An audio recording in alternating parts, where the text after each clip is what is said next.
20 years of excellence. Sun International Institute of Tourism and Management.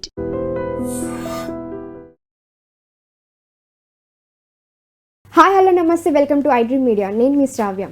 ప్రతి ఒక్కరూ mutual ఫండ్స్లో invest చేయాలి, కానీ మనకి ఏ లాస్ రాకూడదు అని అనుకుంటుంటారు. ఇన్వెస్ట్ చేసిన అమౌంట్ తిరిగి రావాలి అని అనుకుంటారు. కానీ రావాలి అంటే ఒక పర్టికులర్ ఫైనాన్షియల్ ప్లానర్ ఉంటే, ఆ అడ్వైసెస్ తీసుకుంటే మనం మంచిగా లాస్ లేకుండా బెనిఫిట్స్ పొందొచ్చు. సో ఇలాంటి డౌట్స్ అన్ని క్లియర్ చేయడానికి మనతో పాటు ఇప్పుడు ఉన్నారు ఫైనాన్షియల్ ప్లానర్ మధు గారు. నమస్తే అండి. నమస్తే శోభ గారు. సో ప్రతి ఒక్కరికి మ్యూచువల్ ఫండ్స్లో ఇన్వెస్ట్ చేయాలని ఉంటుంది. ఇప్పుడు 2025లో టాప్ పర్ఫార్మింగ్ మ్యూచువల్ ఫండ్స్ ఏమున్నాయి, దాంట్లో ఏ కేటగిరీస్ ఉన్నాయి ఒకసారి చెప్తారా? సో ఈ 2025లో మనం టాప్ కేటగిరీ చూసుకున్నట్టయితే ఎస్పెషల్లీ గోల్డ్ అనేది లాస్ట్ 1 year నుంచి పెరిగింది కాబట్టి మనకు ఆ గోల్డ్ ఈటీఎఫ్స్ అనేటివి ఎక్కువ పర్ఫార్మెన్స్ అనేది చేసినాయి. ఇక దాని తర్వాత మిడ్ క్యాప్ కేటగిరీ అనేది మంచి పర్ఫార్మెన్స్ అనేది చూపించింది. స్మాల్ అండ్ లార్జ్ క్యాప్లో కొంచెం అనుకున్నంతగా మార్కెట్ అనేది బాగా పర్ఫామ్ చేయలేదు కాబట్టి కాస్త రిటర్న్ అనేది తగ్గింది. ఇంకా చూజ్ చేసుకునే విషయాలకు వస్తాయి, అంటే మీరు క్వశ్చన్ అడిగారు కాబట్టి నేను ఇది చెప్పాను, దాన్ని పట్టుకొని మన వాళ్ళు రికమెండేషన్ లాగా తీసుకొని మళ్ళీ మిడ్ క్యాప్లో స్టార్ట్ చేయొద్దు. సో ఎప్పుడైనా సరే మ్యూచువల్ ఫండ్ వచ్చినప్పుడే మనకు ఇప్పుడు ఈ రోజులలో 7531 రూల్స్ అని కొన్ని బాగా పాపులర్ అయిపోయినాయి. సో మీ యొక్క ఇన్వెస్ట్మెంట్ అనేది ఫస్ట్ అన్నిటికంటే ముఖ్యంగా గోల్ బేస్డ్ అయి ఉండాలి. గోల్ బేస్డ్లో కూడా మళ్ళీ ఇంతకు ముందులాగా ఓన్లీ చెప్పొదిలేను, ఇప్పుడు కాస్త డీటెయిల్గా మాట్లాడతాను. గోల్ బేస్డ్ అని చాలా మందికి అర్థం కాని విషయం ఏంటంటే, ఇప్పుడు ఈరోజు నాకు ఒక 10 years పాపను కానీ బాబు కానీ ఉన్నారు. సో ఆ పాపకి నేను ఒక మ్యారేజ్ గురించి కానీ లేదంటే ఎడ్యుకేషన్ గురించి కానీ ప్లాన్ చేయాలి. సో ఎడ్యుకేషన్లో ఈ రోజు ఉన్న కాస్ట్ ఎంత అనేది మనం ముందుగా మార్కెట్లో ఈరోజు నేను ఒక మంచి కాలేజ్లో మనం అనుకునే రేంజ్లో మంచి కాలేజ్లో ఉన్న ఫీజు ఎంత అనేది మనం చూసుకోవాలి మార్కెట్లో. ఫర్ ఎగ్జాంపుల్ అది ఒక 10 లక్షలు ఉన్నట్టయితే ఇప్పుడు 10 years ఉన్న పాపకి గ్రాడ్యుయేషన్కి లేదా మ్యారేజ్కి మీకు ఎంత టైం ఉందో మీరు ఒకసారి క్యాలిక్యులేట్ చేసుకోవాలి. ఫర్ ఎగ్జాంపుల్ 5 years అనుకుందాము, అది గ్రాడ్యుయేషన్కి వెళ్ళాలనుకున్నప్పుడు మనం 5 years లేదా 7 years మనం ప్లానింగ్ చేసుకోవాలనుకుంటాము. లేదా మ్యారేజ్ అయినప్పుడు ఒక 10-11 years మనకు టైం అనేది దొరుకుతుంది. ఇప్పుడు ఒక 10-11 years టైం మనం తీసుకుందాం. ఇప్పుడు 10 లక్షల్లో మ్యారేజ్ అవుతుంది అనుకుంటే ఒక 10-11 years తర్వాత మనం ఈ రోజు ఉన్న ఇన్ఫ్లేషన్ను తీసుకుంటే అదొక 7.5% అనేది ఇన్ఫ్లేషన్తో ఎవ్రీ 10 yearsకు డబుల్ అవుతుందని చెప్పేసి మనం ఇంతకుముందు మాట్లాడుకున్నాం కదా. ఈ 10 లక్షలు కాస్త 20 లక్షలు అనేది మ్యారేజ్ కాస్ట్ అవుతుంది. మ్యారేజ్ కాస్ట్ మనకు 21 yearsలో మనకు కావాలి. సో 21 yearsకి నేను 20 lakhs తీసుకోవడానికి ఎంత ఎస్ఐపి చేస్తే 10%లో నేను ఆ 20 lakhs చేరుకుంటాను, లేదా 12%లో 13%, 15% ఒక 3 ఎస్టిమేషన్స్ అనేది మనం తీసుకోవాలి. తీసుకున్న తర్వాత 15% అనేది యావరేజ్గా వస్తుందని చెప్పాను, కానీ 15% మనం గోల్లో ఫిక్స్ చేసుకోకూడదు. ఎందుకంటే మార్కెట్ అటు ఇటు అయినా కూడా 10% అయినా సరే నేను 20 lakhs రీచ్ అయ్యే విధంగా మీరు ఎస్ఐపి బ్యాక్ క్యాలిక్యులేషన్ చేయాలి. ఆ 20 లక్షలు చేరుకోవడానికి నేను ఈరోజు 8,000 చేయాలా, 9,000 చేయాలా, 10,000 చేయాలా అనేది మీరే డిసైడ్ అయిపోవాలి. అప్పుడు ఆ 10,000 మీరు ఎక్కడెక్కడ మనం పార్క్ చేయాలనేది మళ్ళీ ఒకసారి ఆలోచించుకోవాలి. ఆ 10,000లో మీరు ఒక 4-5 సెక్టార్స్ మనకు మ్యూచువల్ ఫండ్లో చాలా రకాల సెక్టార్స్ ఉన్నాయి.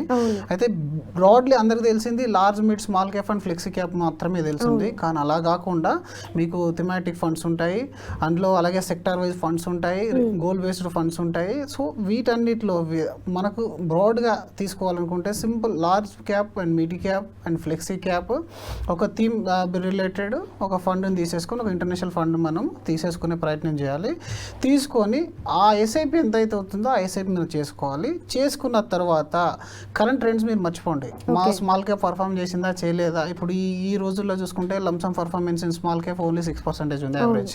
మరి 6% ఉంది అని చెప్పేసి నేను మొత్తం మిడ్ క్యాప్లోకి మారిపోతానని చెప్పేస్తే మళ్ళీ మిడ్ క్యాప్ ఫ్యూచర్లో అది పర్ఫామ్ చేయకపోవచ్చు. ఎందుకంటే ఒక సంవత్సరం మీరు లార్జ్ క్యాప్ పర్ఫార్మెన్స్ చూస్తారు, ఇంకో సంవత్సరం మిడ్ క్యాప్, ఇంకో సంవత్సరం సెక్టార్, ఇంకో సంవత్సరం ఇట్లా, అంటే బయట ఏ విధంగా సెక్టార్స్ పనిచేస్తాయో మార్కెట్ని బట్టి ఫండ్స్ అనేటివి మీకు రిటర్న్ డెలివర్ చేస్తాయి. మనకు కన్జర్వేటెడ్గా 10 years టైం ఉంది కాబట్టి మోరల్లెస్ ఆల్ సెక్టార్స్ కూడా సిమిలర్ రిటర్న్ అనేది జనరేట్ చేసే ప్రయత్నం అనేది చేస్తాయి. అంటే సిమిలర్ అని అంటే మనం ఎక్స్పెక్ట్ చేసే రిటర్న్. స్మాల్ క్యాప్ లో ఎంత రిస్క్ ఎంత రిటర్న్ అనేది అందరికి తెలిసిందే కాబట్టి హైయెస్ట్ CGR దేంట్లో ఉంటుంది? హైయెస్ట్ గా మీరు చూసుకుంటే స్మాల్ క్యాప్ లో ఉంటుంది. వెన్ యూఆర్ గివింగ్ టైం, మీరు టైం ఇచ్చినట్టయితే స్మాల్ క్యాప్ లో బెటర్ రిటర్న్ అనేది మీడియం స్మాల్ క్యాప్ లోనే ఉంటుంది. స్మాల్ క్యాప్ లో మనకి రిస్క్ ఎక్కువ అంటారు కదా. రిస్క్ అనేది మీకు స్మాల్ క్యాప్ లో మొదటి 5 సంవత్సరాల వరకు మీరు పెట్టిన అమౌంట్ నెగిటివ్ గా వెళ్ళే ఛాన్స్ అనేది ఉంటుంది.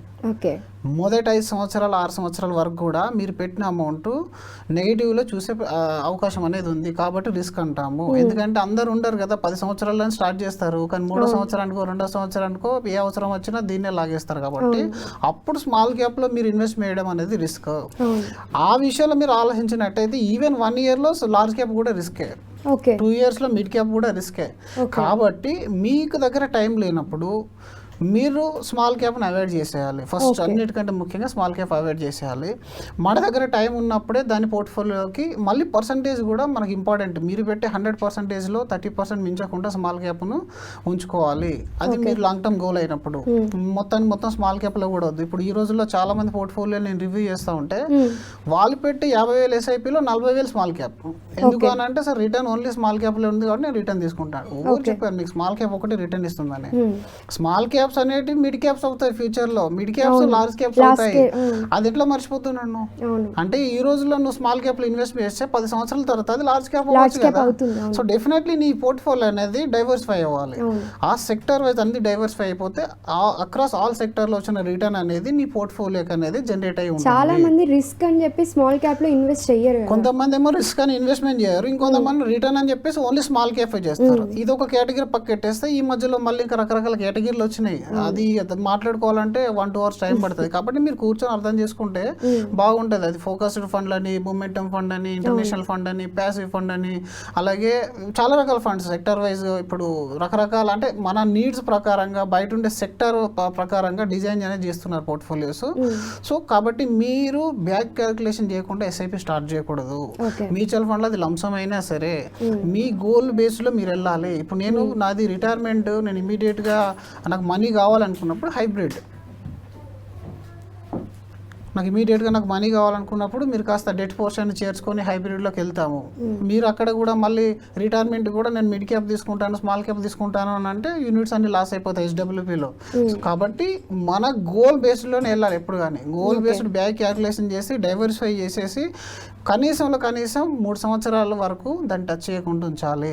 3 సంవత్సరాల తర్వాత పర్ఫార్మెన్స్ ఏదన్నా కొంచెం అటు ఇటు అయితే మీరు అప్పుడు చేంజ్ చేసుకునే ప్రయత్నం చేయాలి. ఎందుకంటే ప్రతి ఫండ్ మేనేజర్కి కనీసం మీరు 3 సంవత్సరాల టైం ఇస్తేనే అది ప్రాపర్ రిటర్న్ అనేది డెలివర్ చేస్తుంటుంది. అంతేగాని రీసెంట్ బయాస్నెస్ అనేది ఎప్పుడు పెట్టుకోకూడదు. మార్కెట్లో ఇప్పుడు ట్రెండింగ్ ఉన్న గోల్డ్ని కానీ సిల్వర్ని పెట్టుకుంటాను, స్మాల్ క్యాప్ని తీసుకుంటాను, ఇంటర్నేషనల్ ఫండ్ తీసుకుంటాను, ఉన్నదంతా అందులోనే పెట్టేసి మళ్ళీ చేంజ్ చేస్తానంటే అనవసరంగా ట్యాక్సేషన్లో మీరు సంపాదించే తక్కువ, పోగొట్టుకునేది ఎక్కువ ఉంటుంది.